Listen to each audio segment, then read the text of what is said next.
Well, Australian-based aid agency Austcare, through its partner ActionAid, is on the ground in Burma, and joining me tonight is Austcare's CEO, Archie Law. Archie, the Burmese military isn't renowned for opening its doors to outsiders. Just how are you managing to provide assistance on the ground there quickly?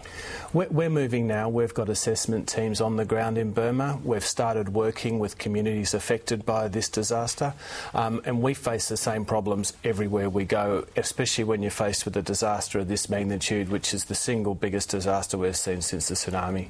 Well, a rapid response is very important, isn't it? Because not only have people lost loved ones, they're now homeless, but they'll be battling poor sanitation, they need clean water and also the threat of disease. The way people are living at the moment is quite extraordinary. We're dealing with a very resilient group of people, but at the moment we've got people surviving off coconut milk and coconuts for their basic nutrition and water. There being no water, and the problem is coconuts are running out.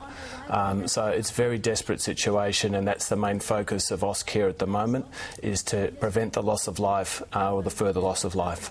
And we're also hearing that officials who are meant to be monitoring the situation there are actually leaving their posts, and as you can understand, they want to know what's happened to their own families.